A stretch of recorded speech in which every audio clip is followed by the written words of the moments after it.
Welcome, everybody, to the Out of Home Insider Show, a podcast like no other, hosted by the one and only Tim Rowe. Get ready to have some knowledge dropped on you and to be entertained, because nothing's more valuable than food for your brain. So sit back, relax, we're about to dive in as the best industry podcast is about to begin. I just redid my office, man. My wife Awesome. called me. She's like, dude, you need a legitimate desk. She's like, you have a legitimate business and you have like the worst possible office setup. It was like, it literally was like this old table that was literally given to us. And I was working on that. And then another table was my wife's grandma's table. And, you know, that's just the way I've always kind of been, is very like, yeah, not as like, I just don't buy a lot of stuff, you know. I just kind of just live like, you know, kind of meager, like frugally, you know. And so I was like working on this desk. My wife's like, you need like a legitimate desk. This is ridiculous. You are working on like hand-me-down tables and you have all this really important stuff going on. Yeah, no kidding. What are you doing? And I'm like, please just help me. I need help, you know. Honey. And it's the story like of of everything that we've done in business, and that's one thing I've been learning with the guy that he helps me doing some sales and real estate, and he's one of my employees. But he's like, man, he had like crafted this letter. It's like kind of more like, you know, we just need like some help. You know, we need you to help us, and it's not like let's go bang everybody's doors. We ruin everything. We're the top dogs and we're going to get this. It's like, no, we're like, little guys, please help us. And people respond to that stuff, man. They do. We never get anywhere like without people helping, you know. I mean, and at the end of the day, really, that's what we're doing, right? Like, hey, we're going to help you promote the thing you want to promote. If it's a cause, if it's a business, if it's a birthday, whatever it is, we're going to help you. You help me help you. Yeah, and I was telling somebody that yesterday. I said the best thing I ever liked about the billboard business was it was always just a win-win. Like everybody was winning. You know, there was not a single person in the deal. Yeah. And I was doing real estate before I started doing billboards, and it was like we were buying properties, but you had to be able to get the equity. Somebody else had to lose the equity. It wasn't like you just created the equity. It was we bought this property, it was because we bought it at a discount.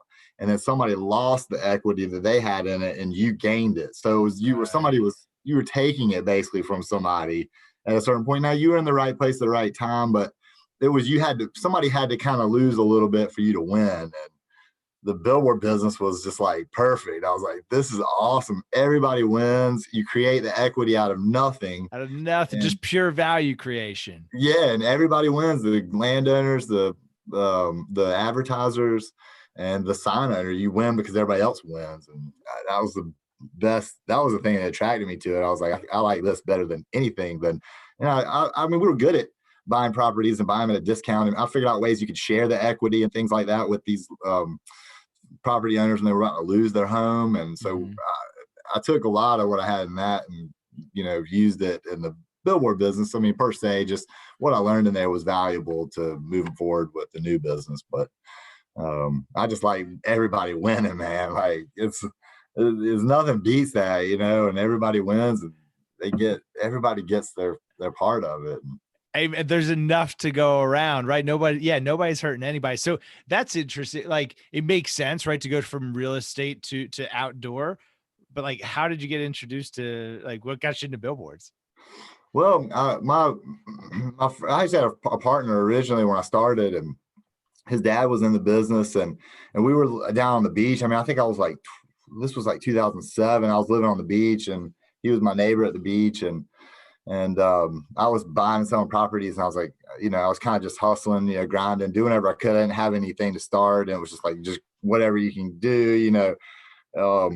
And I was buying property subject to, so you didn't have to have all the money to buy the property. It was like, you could buy it. Yeah, 07. That's the Wild West of mortgages. And stuff was, when things were moving up quick, you know, and I started doing that in like 05, 06, and I left my job as accountant. I was working for a CPA firm, and And I just wasn't cut out for that. I just didn't like sitting in the office, man. I don't mind sitting in the office, but I just felt cooped up. I couldn't be who I wanted. I couldn't use my personality. It's hard to imagine you just stuck at a desk and crunching numbers all day. Well, it's hard because you just it's just A, B, C and 0 to 1. It's like the rules and things that you deal with in accounting, you don't have any leeway. You can't kind of work around it. It's like, it's set in stone is kind of most of what it is. And sales is the complete opposite, and so, but yeah, so I met this guy and he knew a little bit about it, and I knew a little, had experience, had, the degrees and had experience in buying and selling property. So I kind of knew enough, and I knew a lot about contracts and doing, agreements, and I had done all that. So, and I had done a ton of real estate training. I was all about getting and learning more information. So it was just constantly let me learn as much as I can. So every day it was every night, and most everybody else was just out drinking and partying, and I was like, I'm gonna freaking learn. I'm closing my door, and I'm just gonna get all these books, and I'll buy books and tapes and courses on eBay and everything I could learn, and about buying and selling real estate. So it was a perfect segue because I had that experience, and it was perfect to do billboards. And when he said, "I do billboards," I was like, "What is that, man? I need to learn a little more." He's like, "Oh, it's just something you kind of get born into, and kind of no, I'm not going to tell you anything until you're I'm going to make sure I'm going to get some skull and bones stuff." Yeah, he's like, "I'm going to get my cut," and I'm like, "Okay, that's fine. You can get your cut, and just show me a little bit, and I'll make sure you're going to be good too. We're all going to come up together." And that's right. And, that's pretty much what happened. We just built up. We started building signs, and it was hard times, man. This was 2008, and when we first built the first two signs, it was still the economy was still doing good. Yeah. And I remember renting these signs, and it was instantly we're making money, and I was like, "Oh, this is just a no-brainer. I can keep doing this. It's easy." Yeah. And then it was get kicked in the mouth 12 times on the next 12 locations. I'm like, I'm going to build these. I'm going to keep building. This is easy. And we spent a lot of money, and you kind of get kicked in the mouth a few times. And you're like, dang, I don't know if we can't make the payments on this stuff, And so, the experiences I had up to that point was let me talk to my lenders, because I can work this out. These guys are just like us. They understand what the assets are, and they want us to succeed more than they want to take back any assets. So, I didn't have anything in the beginning. So it was kind of all, I don't know what to do with this. I don't really know how to sell outdoor. And it was just, nobody was buying anything either. And then we went to the 2009 and the 2010, it was in 2009.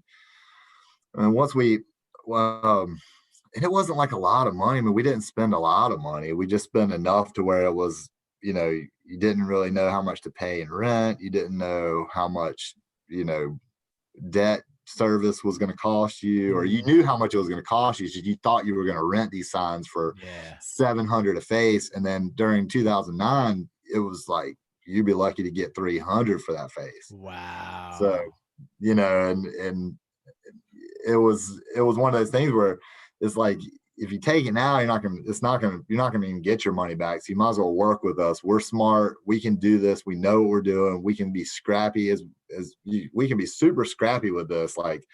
And we climb. I mean, I was terrified. I wouldn't even climb on a sign. I wouldn't even go near it. The first wood sign we built was 8 feet off the ground. I remember I was like, I ain't going up there, dude. I was like, I'm not going up there. Looks good from down here. Yeah, I was like, I'm always the guy handing up stuff, and we just had to do, and then by the end, I was climbing up 25, 30 feet, helping screw in boards. I was still scared, and I was not good at it.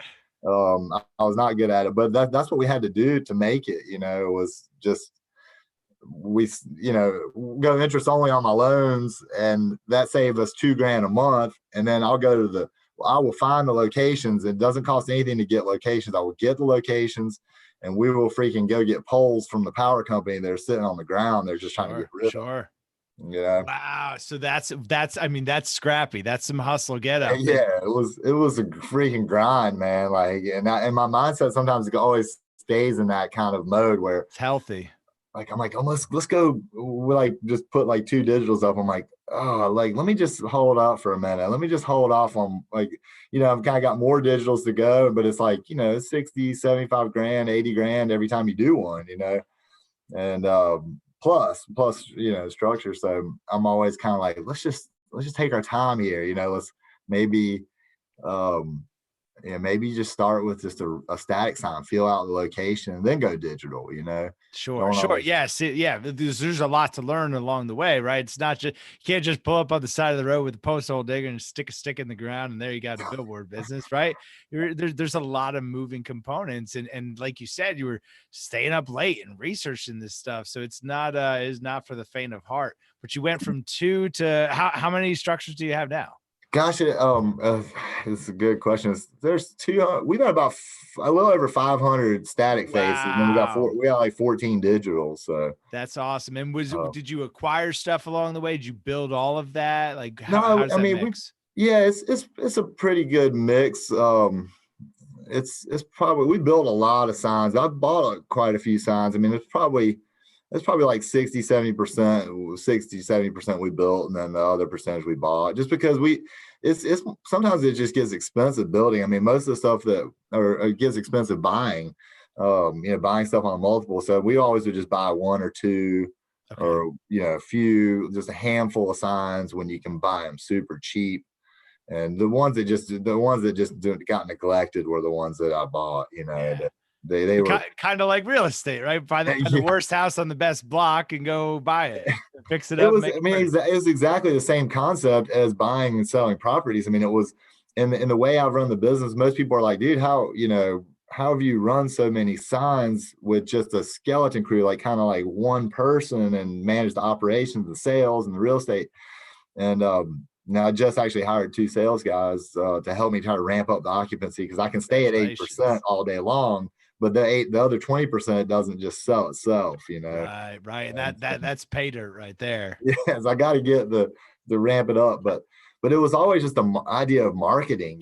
For me, it was like, I always am thinking, how can I get people to call me? Yeah. And how do I get the people to come to me that want this product, instead of, let me just go chase at people and try to chase them and chase them, chase them? How do I get them to come to me? And that was the same concept that we had in real estate when we were trying to buy properties. It was always, you marketed to get people to contact you, Hmm. and you're always in the driver's seat more when people are contacting you versus Yeah. you calling them. You're in the driver's seat a little bit more or less. Now, I guess there's something to be said about sales, and you can control the process sometimes when you're actively calling them. You have a good idea.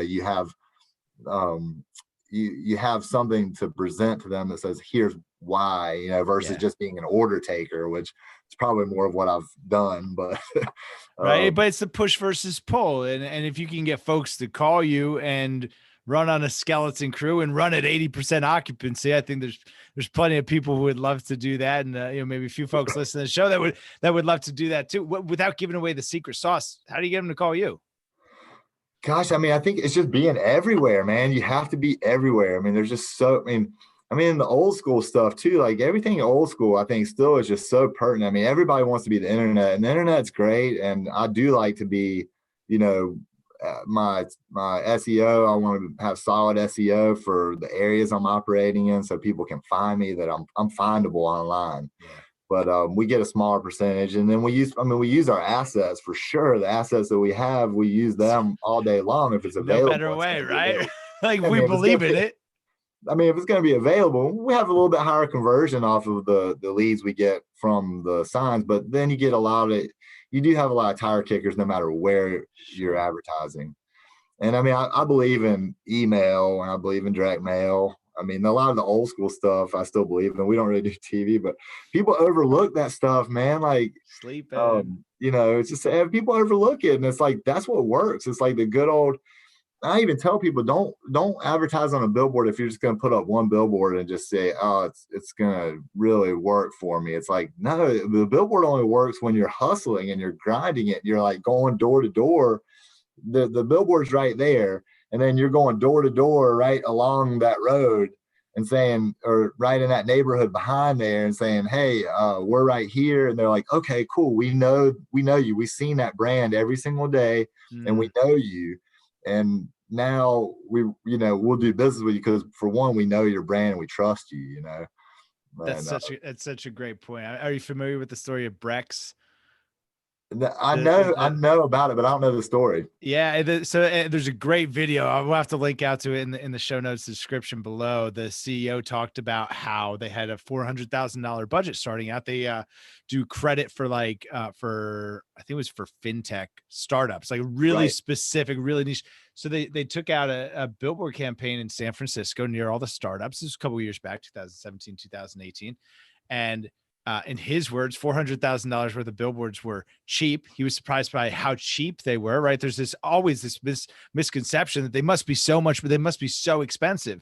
And what he said was all of the outbound that we were doing, all of the cold calling, all of the email, all converted higher. And everyone was, oh, hey, yeah, I know of you, right? It made all the other stuff work better. It's an amplifier. Yeah, that's what it's an amplifier. You got to do the other stuff though too. You can't just put up a billboard and back up the Brinks truck and hope everybody's gonna run in and give you money. Yeah, just wait. I put it up and now I'm just like waiting. Like, where's my calls? I'm like, oh, it's just not the right thing for somebody who does that, and I do.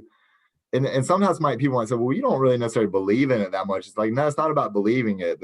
The people that have done the best with the billboards have been the people that stuck with it for 10 years. Yeah. And everybody knows them. They know for the one, they stuck with it, but then they hit, they constantly had every market area kind of covered and they stuck with it and everybody knows them. They are just the prominent players and they're all slammed and they've grown. I mean, I wish I would spend a little bit more time getting those numbers of like what they've grown. Some of these businesses that have advertised with me for 10 plus years, how much they've grown. And how much really attributes to the billboards that makes that brand so famous. It makes their brand just everybody knows famous. It makes them famous, right? And when you think about how fractured all media is right now, we got the dog making an appearance here.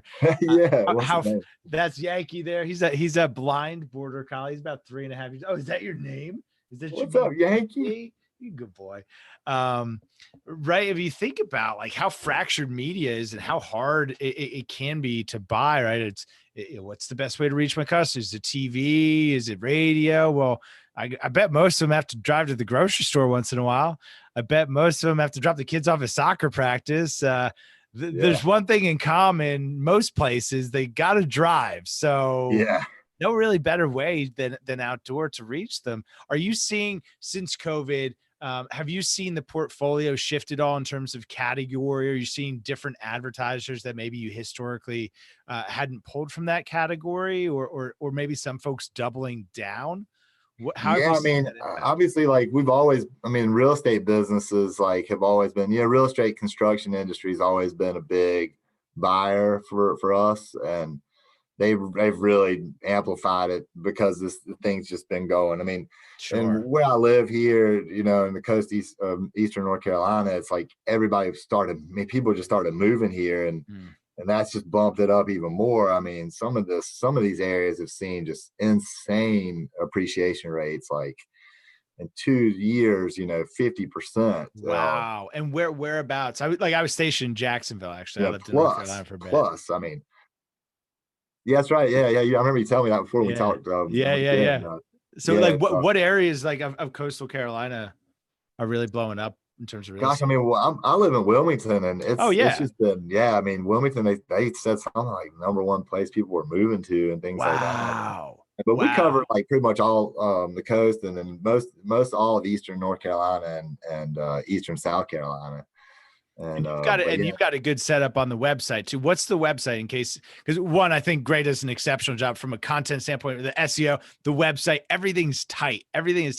And especially for an independent, like you don't have a big team behind you to make all this tight. Where can folks go to see just how tight a ship you run? Well, it's greyoutdoor.com, GREY outdoor.com. And that's got, it's just show like locations and stuff like that on there too, where we are. And, It's got some information trying to kind of like get people, the information like we're talking about, like what kind of results you're going to have when you get the sign, because I want them to, it's nice when they call and they're like a little bit educated, because sometimes I feel myself being like, they call you like, hey,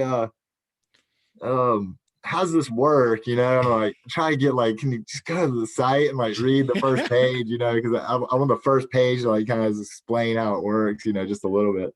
But yeah, so I mean, we try to stay on top of the of the web world. I mean, now it's no brainer. Like the Google is the phone book, man. Like people did the phone book, and now it's Google is the phone book, and people go to that for finding information. I mean, that's where your calls are going to come from. I mean, the majority of your calls are going to come from that. It's kind of what I tell them. I say the calls are going to come from Google. But the thing is with Google is that there's like 10 other guys in your space, and there's 12 people fighting for that like top rank, and then they're all fighting for the AdWords, and they're spending more and more and more money. And that's where we come in, as we can make it where you're spending that money, but you might not have to spend as much money as you're spending trying to chase those leads and getting all the tire kickers calling you. Your branding that you do with us is going to get you, it's going to get you noticed in that 10 list. That list of 10, they go with the ones they know the best. It's funny. I'll tell you a story. We just ran this test campaign at OneScreen. We ran a self promo campaign on a network of 16 digital billboards. We ran through Blip. It was super easy, right? So we ran that, and then I call it billboard insurance. We also ran paid search in the 2 counties where the billboards were for the keywords that were on the billboards, or like a combination that someone was likely to search. And looking at it, and the test is still running. We just turned off the billboard, but left the paid search running. And this is interesting. When we increased billboard impressions by 145%, it drove 331% more Google search for those search terms, right? Wow. We always talk about the 1 + 1 = 3. Well, there it is in Google Analytics. And that's an exciting story to tell. What makes it especially exciting is now we've turned the billboard campaign off. Greg, would you like to guess what has happened to the search volume? I would be curious to know what happened. Off a freaking cliff, off a cliff. The search volume went off a cliff. So there we have the story. Like clearly these billboards were causing this result. And now we have some data to show it. So we're working on a lot of stories like that, because I would love to get a hold of that, man. It's coming. It's coming for sure. I've seen it, but it's like hard.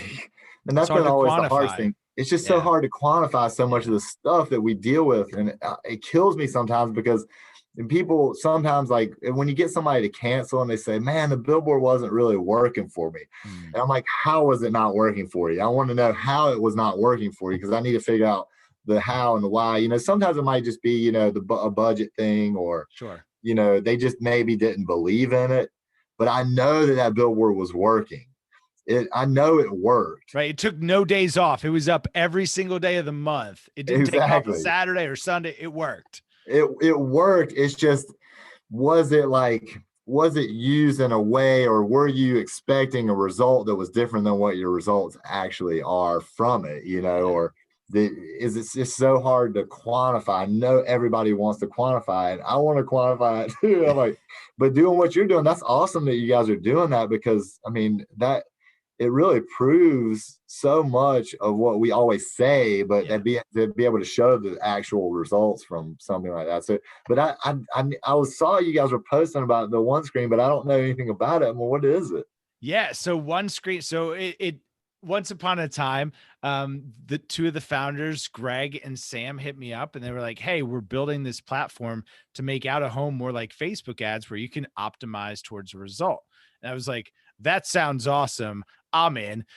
So that's what we're building, is an interface so that we can sit down with a brand or an advertiser platform like Facebook ads and say, okay, Mr. or Mrs. Advertiser, like, how well established is your brand? We're brand new, or we're Nike. Everyone knows us, right? Like where do you fall? Do people know you? And then that relative to, what is the thing that you sell? Are you Chick-fil-A asking people to turn off the next exit to get some waffle fries? Or are you Lexus trying to get somebody to buy a car, right? That's a major purchase. It's not something I'm in the market for right now. It might be in 3 years, right? So how well established are you relative to what you sell? What are the moments that you could potentially interact with or engage your key audience, right? And where are they in the world when you could do that? Is it in a coffee shop? Is it driving to work? Is it parking their car? Where do you have the best opportunity to engage that audience in the moment you care most about engaging them with? And then allowing the advertiser to execute that campaign in a measurable fashion. And we don't think that measurement has to be like, hey, someone saw this billboard and then bought a thing. We think that it should be, hey, I drove more traffic and that led to more Google conversion goals. Like my website traffic was up and my time on site went up and my bounce rate went down and my quality score went up on Google paid search. So now I'm paying less per click for my SEM, right? Like we know out of home works. And I don't think that we need to take responsibility for like that bottom of the funnel last touch attribution. We can add value to the entire customer journey. So that's what we're setting out to build at OneScreen and partner with a lot of great folks around the country. Focus right now on different types of digital formats. So it's pretty exciting and it's another net gain for the industry because the folks that we're talking to have never done out of home before. Right. They're mostly digital marketers who are, expanding. Yeah, so it's more programmatic idea. The idea is more programmatic. Eventually, or at least selling as, selling out of home as like, hey, these are like banner ads, but really, really big. Right. Like there's other ways to measure it too. Like you don't have to be so rigid. Like let's just get back to being good marketers. Right. Who do I want to talk to? What do I want to say to them? And how do I want to do it? Yeah, and hit them like multiple places. Sometimes you can hit them in one spot, but if you don't hit them at three, like it's the second, third, fourth time you touch them, and it's not from just the one thing you touch them with. It's what you hit them at. You hit them from. That's why when you said what's the secret sauce, I'm like, well, there's like 7 different things that it's not one. It's like just 6 or 7 different things that you do, and the third time that they see it or they've talked to you or they've heard something, and that's when you get them. That's where you convert them. Is that other thing, But that was we did like some surveys for the association, the North Carolina Association that I'm a board member of the North Carolina Association. And quick note, I heard that is the most fun association in the entire industry. Truly, I heard that like 2 weeks ago. Yeah. Well, yeah. I mean, everybody's super cool. It's a small crew, and it's about half Lamar. And it's just like the North Carolina, it's 50% Lamar, and they're all really nice people. I mean, everybody that I've ever come across there are just nice people, at all the companies. And then we have a lot of, Adams is pretty big too, North and South Carolina, sure. And but yeah, and out front, so you have those 3, and then there's a couple smaller independents, that we have. But in the survey we did, like we surveyed and just asked them a lot of questions. And, I was thinking one of the questions was like, if you took a brand and you just, it's almost just like just knowing that name, like after, let's say that the only result you had was if you surveyed them after a week of you knew they drove that route. Yeah. And before they would not know this name. And then, you survey them before, do they know this name? And then a week later, do you know who this is? And like, yeah, I've seen that, and they might even just bring up that question of like that business, like, what is that? And interested, and it's all about just generating that interest. But yeah, like the programmatic thing is it's awesome. I mean, the idea that we could be selling like Facebook ads at some point is just, I mean, to me, I'm bullish on that idea because it's something that I don't know that much about technology, but I know it's possible. And like, I wanted just my website to be like that, where why would all my own inventory, I should be selling that. Like how many businesses, like most business, you can buy their product online, Totally. like, right. Like, you know what I mean? It's like most 90% probably you can buy their products online. And when you look at outdoor, it's like, it's not that confusing. I don't think, I don't think it's that hard or that confusing to me. It's just changing, you know, the idea of, let me send you a proposal, Yeah. and then tell me what you like, and then I'll send you the contract. It's like, why don't I just send you the proposal and you just click buy right there, you know? Or Right. why not just have Yes. it? Why not just have it listed on the site and then they just click buy right there? If it's Boom. available, it ties your inventory. Why don't they just hit buy? You know, to me, it just is. That's where it's going to be, you know, and whether or not it's going to be a huge, big exchange or if it's one just gray outdoor website, you know what I mean? Like, Could I be, don't. sure. You It know, should just be like my website. I should at least be able to sell my own inventory. If I don't sell anybody else's inventory, why would I not be there? You know? sure. And if you think about automotive dealerships are a perfect analog.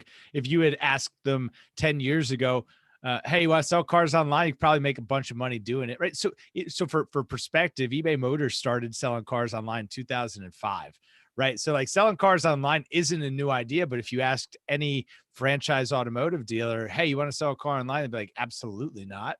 Right. And then what happens? COVID forces their hand and they have to install some, digital retailing tools. Meanwhile, Carvana's kicking their teeth in selling cars online for, it's people want to do things on their terms and have control. And, I don't think someone's going to buy a house online, but if I can get a pre-approved for a mortgage, and if I can find the realtor I want and make a short list of homes that I want to buy, well, that's pretty close. And if I just say, hey, Gray, I looked at these 3 homes and I'm already pre-approved for this amount of money, let's rock and roll. Hey, that's pretty good. And we can do the same thing with billboards. Yeah, and I think they're That doing way. that too. I mean, that I know some people we talked to that they uh they would do like a virtual tour and they were making offers on homes. I mean, especially during COVID, because people just didn't want to go out, they didn't want to go meet people, and then it was like they're just literally buying homes, and it just everything, just convenience. I mean, you can see it now is just different. I mean, you know, when I started in 2007, 2008, it was not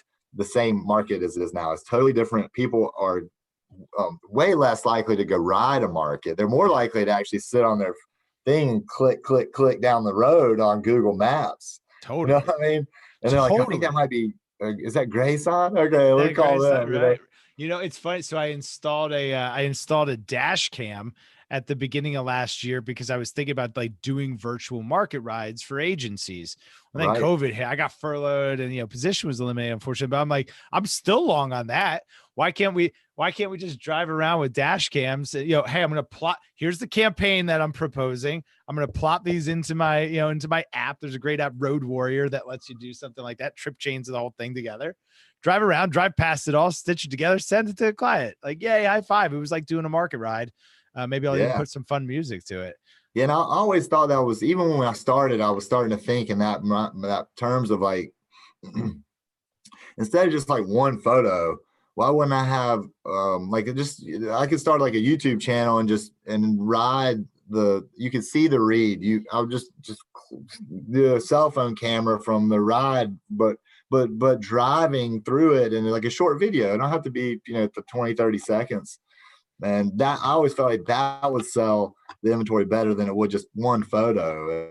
I think that's where it's going to probably go more and more. I would think that is doing more, more videos of just a little bit more than just one photo, because it's hard to get it from one photo, Right. You don't know that there's an on-ramp over here that you Yeah, can't like a tree see. right in front of it. Right. Yeah. It's like, oh, it looks perfect, but like the angle is just like a little bit to the side, and it's like you can't really see exactly what's in front of it, and I think that would help. I think the more that we did that as an industry, and I have always ideas, and whether or not we execute on them is one thing, but those are things that I think if you did a little bit more of that, it might be easier to sell, more of like more programmatically and being able to just making it easy, just making it easier for people just to make buy. it easy.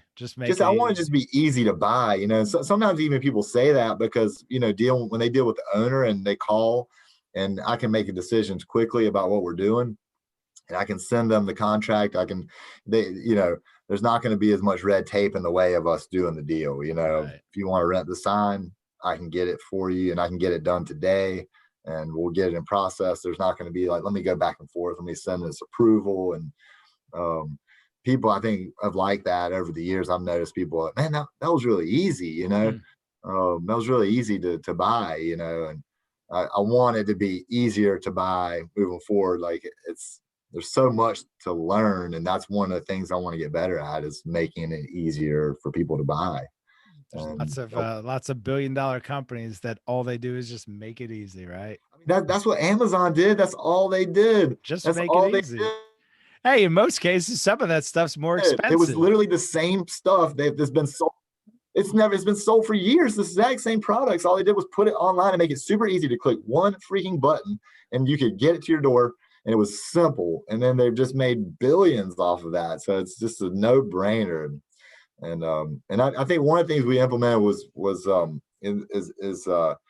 AdQuick, and AdQuick's helped me a lot, and I really like their proposal system. And I've been able to just send out lots more proposals. I mean, we're still working out some kinks on it. It's still really new, and I think we're still kind of working through the kinks and stuff. But it just made me so much more effective when we scaled up the amount of locations and faces that we've had to sell. It's organized it so much. I'm really grateful for them at AdQuick and what they've done there. And I think they're going on that path.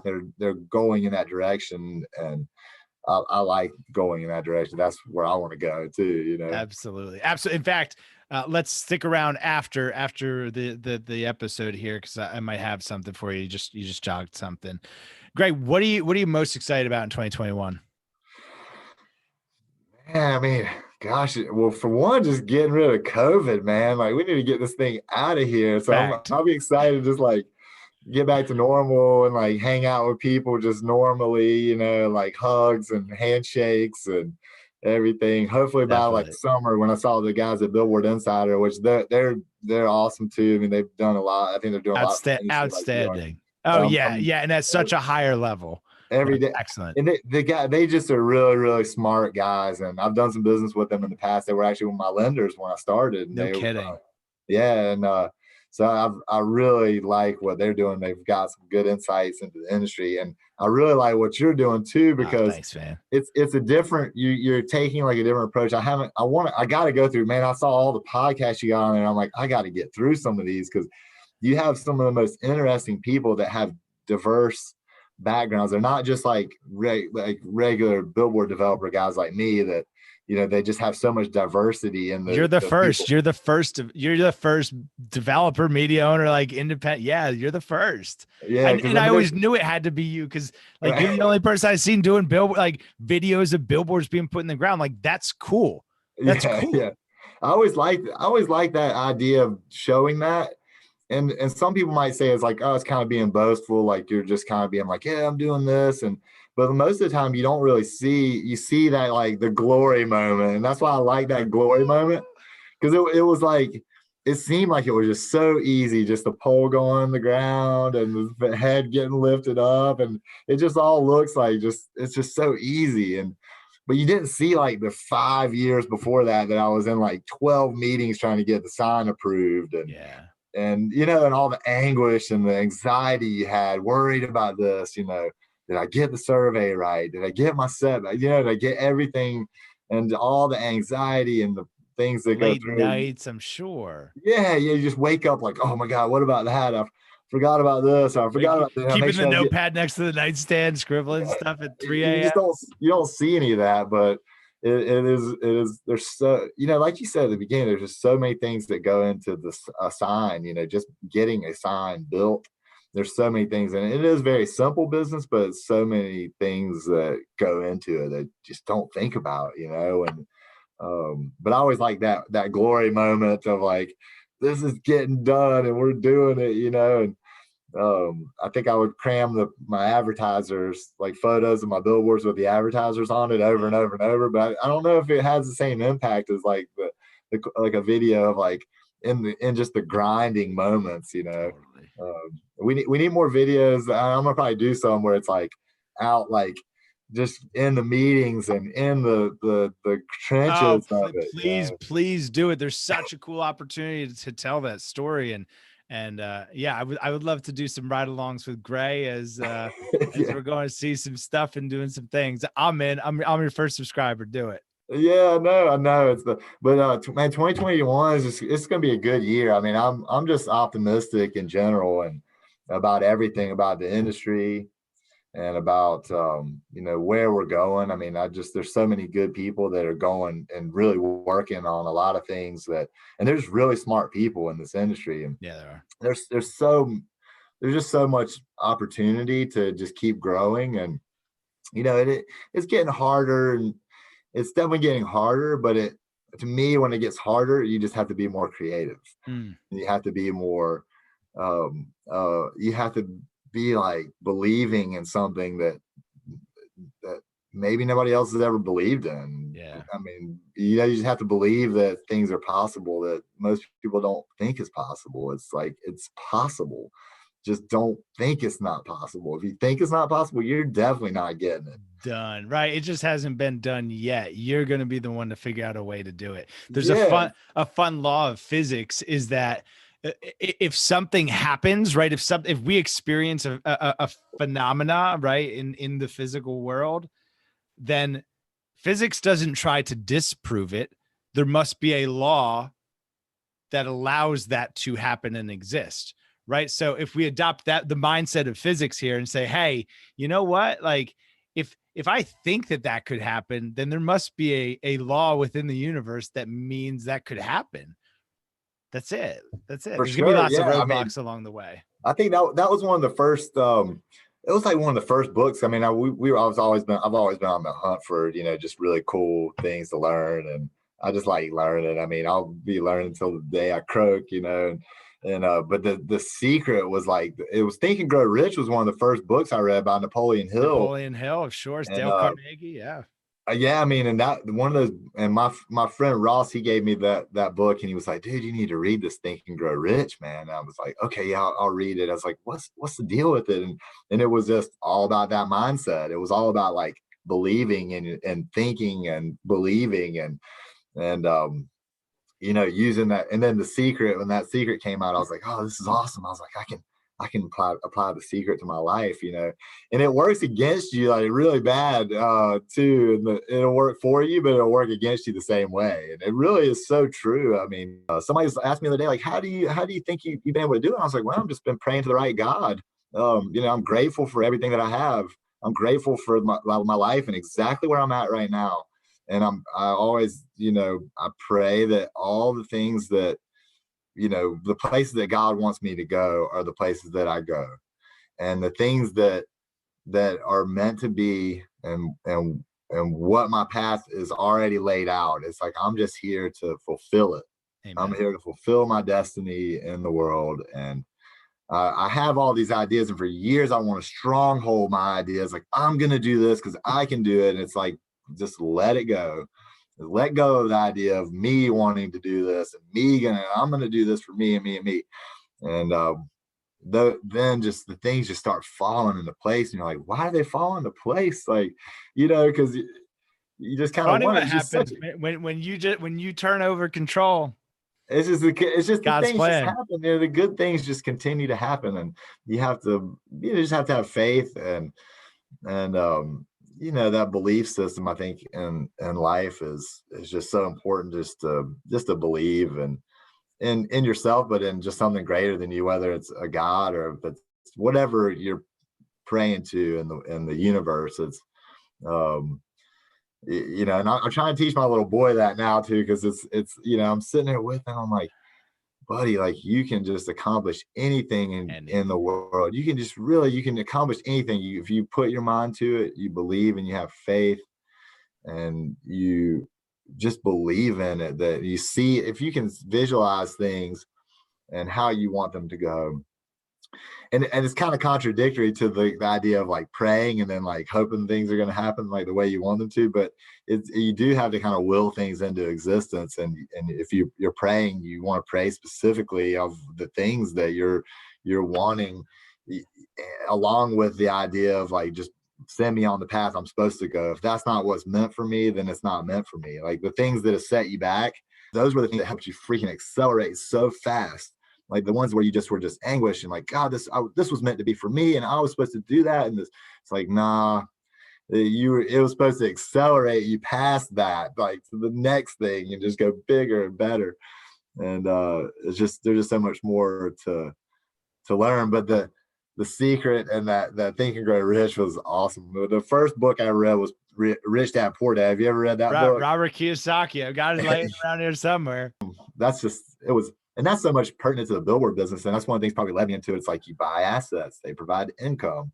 This is the mode of how cash flow. That's how you survive, And when I first did it, I was like, this time I'm going to buy properties and buy houses and do it that way, and just every year buy one and pay it off, and then buy another one and try to get it paid off. And it's just, but yeah, going back to this year, is this going to be a good year? I mean, things are starting to. Last year was just, I don't even know where it went, man. It did go by quick. At the time, it didn't seem like it was, but it did go by quick.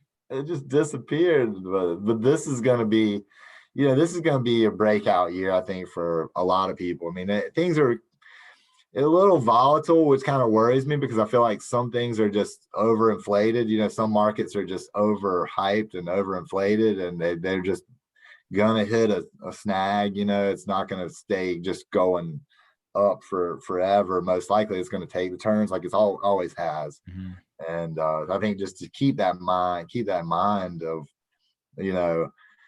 not to go crazy. Like, it's always been the mantra for what I've done is like, don't go crazy. Just take your time, take a deep breath.